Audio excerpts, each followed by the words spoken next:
Buchfans! Oh, da sind wir wieder, Erik. Ja. Willkommen zurück. Viele Versuche, viele Leute in Kommentare und wir haben auch noch viele E-Mails gehabt von unseren Zuschauern, euch, dass eine Revisionsfilmchen, Video, war wieder erwünscht. Doch wieder Aufbau. Ja, und das hat uns eigentlich ein bisschen gewundert, weil wir haben 2 Videos bereits in unserer Push-Up-Show, wo wir einen Motor erneut aufbauen. Also, was machen wir heute? Gut, wir nehmen von unseren Kurbelwellen, wir machen Lager ab, Simmeringen ab, auch beim Primärantrieb hier. Wir machen Lager ab, diese Sägeringen machen wir ab. Eigentlich alles, was man machen muss für eine Revision. Na, wir haben die Neuteile also und Werkzeug, was wir brauchen, Erik. Ja, und was machen wir weiter? Ich denke, nur Kurbelwellen und Primärantrieb. Ja, und dann, wie macht man es zu?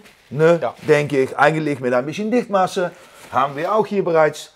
Und wie wir die Lager einbauen. Also, du liebst eigentlich diese Heizluftpistole. Ja. Und man kann das natürlich auch im Ofen machen, 110 Grad. Oder eine elektrische. So kleine Kochplatte? Ja, so Kochplatte. Am Ende vom Video erzähle ich nochmal, was wir weitermachen mit diesem Motor. Okay, naja, fangen wir mal an, Erik. Ich denke, einfach mal ausbauen. Wir haben hier ein Scheiße. Sägeringzange. Sägeringzange. Oder eine Zange andersrum. Ja, ich denke, das werden wieder Timelapse.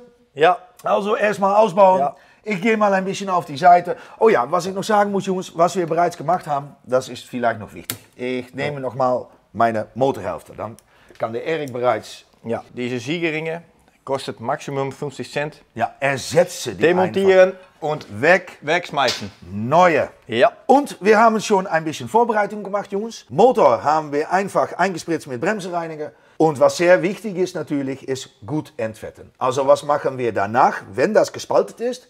Was machen wir danach? Wir nehmen dann diesen Scotch-Brite. Scotch-Brite und mit ein klein bisschen Bremsenreiniger zum Entfetten und dann sind die alten Reste vom Dichtmasse, die verschwinden einfach wie Schnee für die Sonne. Und ja, wir putzen das eigentlich, man macht das wieder ein bisschen roh, sodass diese Maßsil, eigentlich diese Dichtmasse, gut haftet. Ne? Ja. Das haben wir natürlich schon vorbereitet. Also, die sind beide blitzsauber. Das muss man nicht, diese Stehbotzen muss man nicht ausbauen. Ne? Nein. Die sind gut, die sind fest. Und Jongens, also weiter, alles wieder sauber, weil ich liebe saubere Arbeit, Jungs. Echt, das ist so wichtig, wichtig, wichtig. Man will hier kein Schmutz, kein Fett, weil ich hasse schmutzig. Nichts schmutzig machen. Das haben wir schon vorbereitet. Okay, können wir wieder weiter mit Ausbau. Also, Sägering ist weg. Ja. Und was haben wir hier? Das ist Spezialgerät, ne? Ja. Kann man natürlich auch für eine andere Mofa, Motor, Auto verwenden. Haben wir im Shop und da wird dieser Ausbau echt leicht gemacht. Also, was ich immer empfehlen kann, nehme dieses Set, man kauft das fürs Leben. Ja.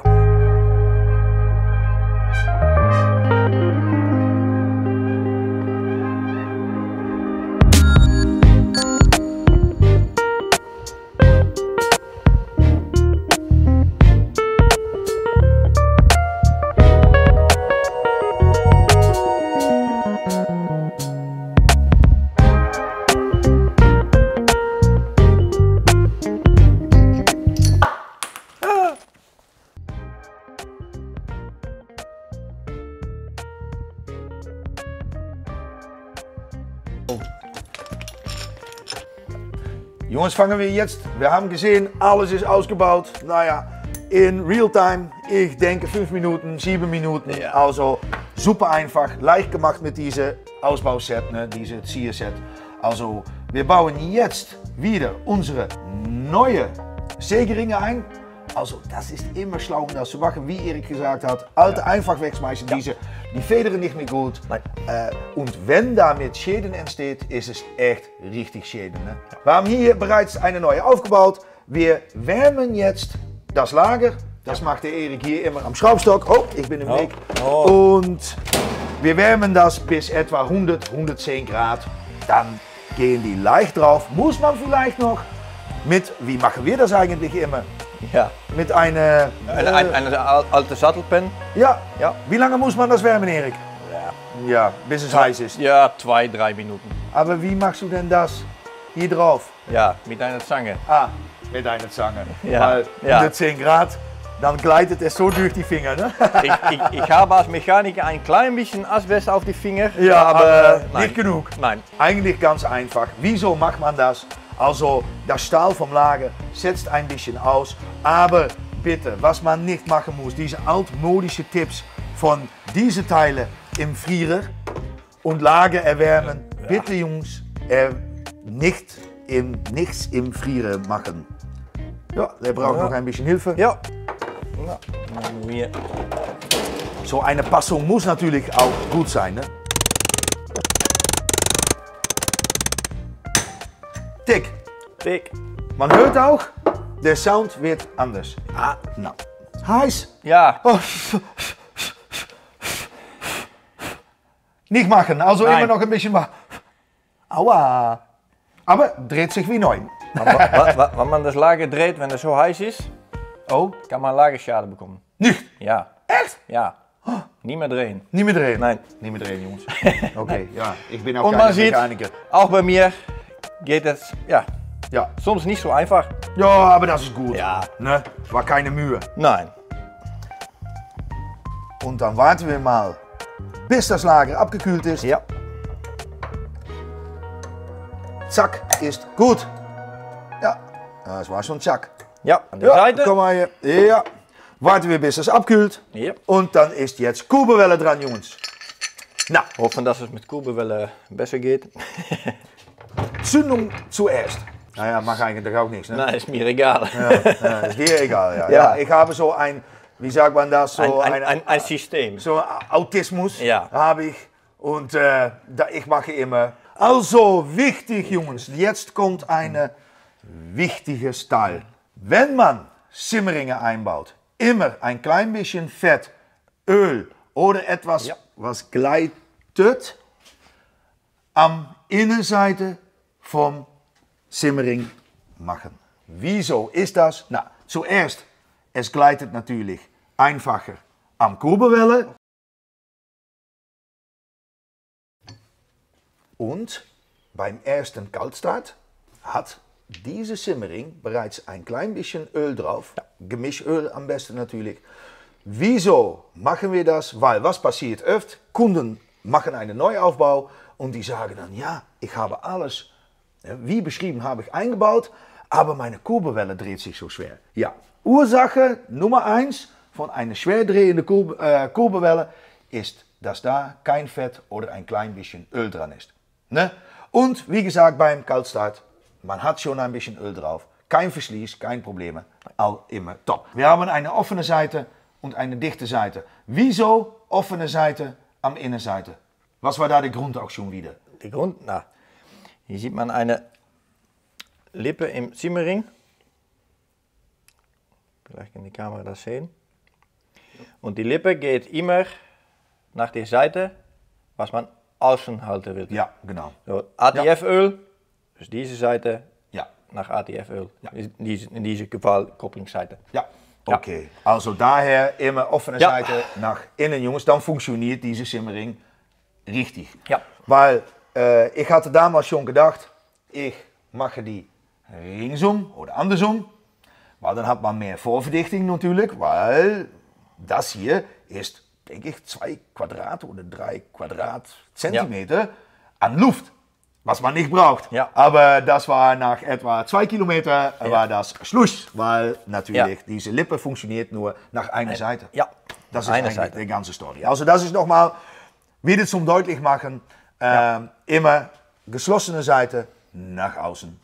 Dann ist man immer richtig.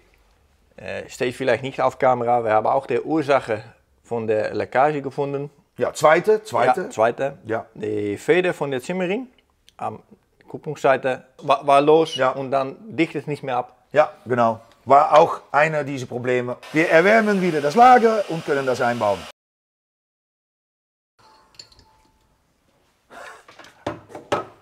Und so muss das sein. Ja, eigentlich muss es so Ja. immer sein, ja. Ja. Ja, weil jetzt ist das Lager natürlich gut, Ja. etwas länger erwärmt Ja. und man sieht, das gleitet eigentlich so Ja. ohne Mühe drauf. Ja. Also nicht Kurbelwelle frieren und das machen wir später mit einer. Kurbelwelle frieren kann, aber dann nicht das Lager heiß machen. Nee, genau, nee, ich finde das Frieren finde ich nicht, weil da kommt feucht, kommt hier Ja. am Big End Lager, feucht überall. Ich finde das einfach so scheiße, muss man nicht machen.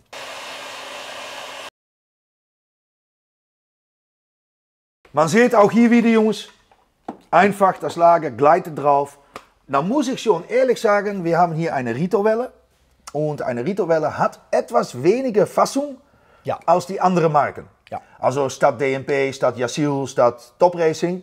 Aber ja, wie man sieht, so wird es echt leicht gemacht, Ja. weil es sitzt jetzt ohne Probleme, Ja. wie es sein muss. Ne? Ja, und Jungs, was sehen wir hier? Ein 17 mm, sehr gering, kommt noch drauf. Ja. Und dann ist eigentlich bis auf hier unsere, weil, Ja, zwaar. ja, das ist noch warm, Ja. op z'n Wagenings. Of zwaar niks. Hier kommt noch eine zweite Dichtring drauf natürlich. Und dann sind wir eigentlich fast fertig zum Einbau vom Kurbelwelle und Primärantrieb. Ne? Also das ist fertig. Wir müssen aber jetzt noch ein klein bisschen warten, bis die, bis die Lager abgekühlt sind. Und vielleicht noch ein kleiner Tipp. Das Schrift auf der Lager ist keine Pflicht, aber einfacher für den nächsten Mechaniker. Schrift nach außen, weil man einfacher sehen kann, welche Lager verwendet sind. Mechaniker, die jetzt zuschauen, Ja. schreibt das mal in die Kommentare. Ob sie das auch machen. Ja, wir haben hier unsere Schraubstock mit dieses Hilfsmittel, womit wir unseren Motor sehr einfach eigentlich im Schraubstock aufbauen können. Ne? Ja. Und wir haben Oberseite haben wir auf den Kopf gelegt eigentlich, weil hier ist das Draht und man will natürlich später, wenn man das so aufbaut, dann kann man eigentlich gleich weitermachen, ohne den Motor wieder kippen zu müssen. Ja. Also das ist auch wieder ein bisschen leicht gemacht. Ja. Und dann kommt der Fühlerlehre. Oh. Falsches Öl. Ja? Dat is ATF. Oh, das ATF. Oh, das, ja. Wenn man Öl nimmt, keine ATF nehmen natürlich. Wieso? Ja, ATF schmiert nicht, ist nur für Kupplung. Ne? Ja. Okay, also, okay, Simmering andere Seite, also für unsere Zündungsseite. Zo. Ja, Ja. einfach hier ein bisschen, weil wir brauchen kein Öl Habe am... ich natürlich wieder was vergessen. Nee, Ja.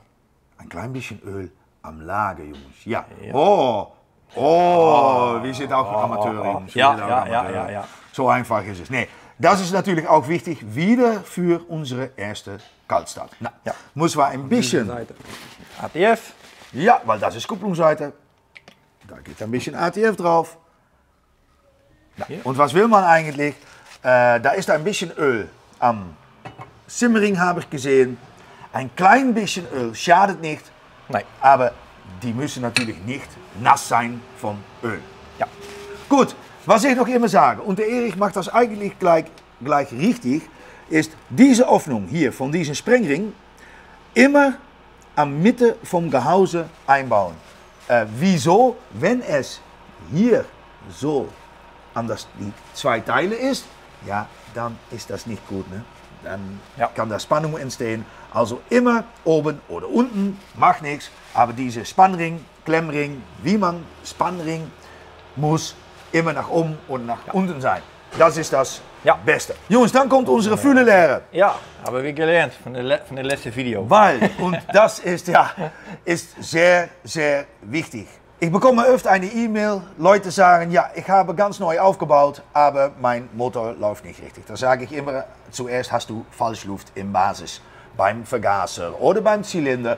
Aber wenn eine Simmering nicht gerade eingebaut ist, dann können da sehr viele Probleme entstehen. Dann hat man alles neu eingebaut und dann kann man eigentlich wieder spalten, weil die müssen einfach gerade eingebaut sein.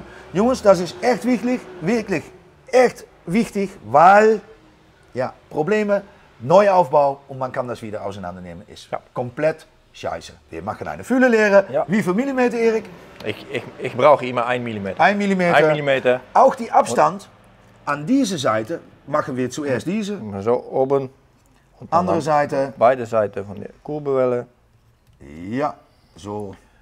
Und Auch hier. wieso ist es hier auch noch wichtig? Man will nicht, dass der Simmering Am Kurbel- Kontakt macht Mit mit Kurbelwelle. Kurbelwelle. Ja. Ja, genau. Weil dann dreht es sich sehr schwer. Ja. Und man sieht, aber ja. Und zwischen Simmering und Lager. Ja, genau. So ist es. Dann sind die absolut gerade eingebaut. Ja. Ist sehr wichtig, Jungs. Hier ein genau klein- dasselbe. Kann auch ein bisschen ATF drauf. Ja. Diese. Wieder die Schnappring. Ist Schnappring. eigentlich dieselbe Ringe wie auf das Lager. Ja, ist genau dasselbe. Leute fragen das auch öfter, aber ist. Ja. Und dann haben wir so noch einen Tipp mit dieses Gehäuse. Ne? Ja. Oh, und das wusste ich auch gar nicht. Nein? Nee? Nee, habe ich nie drauf geachtet. Echt nie. Het is, dass du das sagst, aber ich habe echt noch nie drauf geachtet. Auch hier gilt wieder diese Öffnung. Ja. Am besten. Ja, jetzt ist unten. Er ist hier nach unten. Okay, Aber klar, nach oben. aber das macht nichts. Ja. Bisschen Öl drauf. Ein bisschen Öl. Ja. Dus Jungs, machen wir das gleich mal nach oben. Ja. Für die Kamera. Für die Kamera. Und meine. Ah, das ist zu viel, Erik. Weil Fett und Dichtmasse geht nicht zusammen. Reinigen. Weil man braucht hier absolut kein Fett oder Öl. Das ist alles ziemlich richtig eingebaut. Ich denke, funktioniert so. Ja, wie neu, kann man nichts mehr dran machen. Dann haben wir noch einen Tipp von dir. Ja. Ich wusste das gar nicht. Man hat hier so ein Schmierkanal. Und oft fragen Leute, was ist denn das? Ja, Jungs, oder wie bekommt mein Lager am Zündungsseite eigentlich Schmierung? Na, da ist dieser Kanal. Der wird also von Gemisch, wird das geschmiert. Ja. Ja? Und da hat der Erik mir gezeigt, dass hier so eine kleine Graat ist. Hier am Ende vom Gehäuse. Und die machen wir weg. Ja. Weil das ist natürlich im Weg vom Strömung, vom Gemisch und Gemischöl. Ja. Und da holen wir das gleich weg. Wie machen wir das? Ja, mit einer Pfeile, mit einer Dremel. Das Dann mag kann ich. man auch sehen, warum der Simmering vom Lager wegsteht. Dieses Kanal, wenn man den Simmering gerade am Lager setzt, dichtet das Ölkanal ab für halb. Und darum eigentlich das Simmering vom Lager. Das ist ein richtig guter Tipp, Erik. Wenn ich eine Rennmotor aufbaue, ja, dann mache ich das mit Dremel natürlich. Ja, Und dann mache ich das auch noch ein bisschen größer. ja, Aber für auf der Straße. prima. Ja. So. Okay, und dann mache ich auch mal etwas. Ja, endlich. Nee, kein Problem. Also wir machen jetzt Dichtmasse drauf, Jungs. Was ist wichtig? Dass man natürlich diese ganze Fläche, ja, dass das gut eingedichtmasset wird oder so. Also, wir nehmen ein klein bisschen am Finger. Meine Hände sind natürlich sauber und fettfrei. Und was wir einfach machen, wir schmieren, so vorsichtig. Und ich denke, das wird wieder ein Timelapse. Man muss natürlich überall, und da kann man noch ein bisschen so mit Finger machen, etwas, dass es etwas kleiner wird, diese Durchgang vom Gemisch. Aber man kann natürlich nachher noch immer ein bisschen mit einer Haken oder mit einer, zum Beispiel eine kleine Schraubendreher, kann man da noch ein bisschen Material weg von dieser Dichtmasse. Na, gut Jungs, weil auch hier gilt eine kleine Leckage und man kann das wieder auseinandernehmen und wieder erneut aufbauen. Und das ist so stressig, das will man eigentlich nicht. Eine Chirurge im Krankenhaus, so muss man das sehen, ja. Weil das ist echt eine seriöse Arbeit. Eine Chirurge, der hat es einfach verglichen bei uns. Ne? Wir haben das hier schwer, weil das hier, so muss es sein. Chirurge, das kannst du nicht. Und wir können das. Wir alle können das.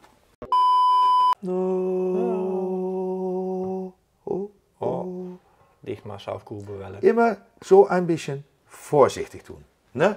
Weil da ist natürlich diese Dichtmasse dran. Ja. Und man will nicht, dass die ganze Kurbelwelle bereits unter den Dichtmasse ist. Bisschen zusammendrücken und dann können die Schrauben rein, Jungs. Was machen wir zuerst? Schrauben mal ein bisschen lose rein. Ja. Drin. Und dann zeigen wir, wie wir das machen. Von innen aus nach außen und diese 4 Schrauben zuerst. Weil das ist das Wichtige, weil das ist der Brennraum. Und da will man absolut keine Falschluft. Also zuerst diese kreuzlings, dann nach hinten, dann nach vorne, wieder nach hinten. Und dann machen wir das letzte Stückchen. Und da haben wir unsere Nummer 5 im Bus. Ja. Okay. Jungs, wir haben das jetzt bis zum Anschlag angedreht, ne? Ja. Also noch nicht fest, ne? Nein. Was ich immer kontrolliere, ist, ob der Kurbelwelle sich, oh, Erik, der dreht sich einfach so gut. Das ist nur eine extra Kontrolle, wenn da etwas schief ist im Motor. Ja, dann kann man das jetzt noch auseinandernehmen, dann ist diese Dichtmasse noch frisch. Machen wir das fest. Erik, erstmal diese 4, ne? Ja. Beim Brennraum, beim Kurbelwelle, Brennraum, wie man das nennen muss. Kreuzlings, Ja. dreht man die an. Das sind Newtonmeter. Ja, 10. 10 Newtonmeter. Ja. Gut, man sieht auch, da können wir auch noch ein bisschen zeigen, dass hier die Dichtmasse ein bisschen rauskommt. Hole das noch nicht weg. Warte damit bis 24 Stunden. Unsere Zylinder einbaut, dann kommen hier auf diese 4 Stellen natürlich Spannung am Motor. Das sind 2 Hälften. Man zieht hier und man will keine Spannung haben hier im Gehäuse. Also immer, Jungs. Und das ist echt sehr wichtig. 24 Stunden warten bis zum Einbau von Zylinder. Ich verstehe, man will natürlich Zylinder einbauen, kickstarten und fahren. Nee, 24 Stunden belassen. Für jetzt sind wir fertig. Ja. Wir haben das wieder mit Spaß gemacht. Wir machen das nächste Jahr nicht. Wir haben einen normalen Motor zusammengebaut, wir haben einen Adi-Motor zusammengebaut. Also jetzt, ja, ich denke, die wissen das alle. Gut, danke fürs Zuschauen. Erik, ich bedanke mich herzlich wieder für deine Kenntnis. Ich habe auch wieder ein paar Dinge gelernt.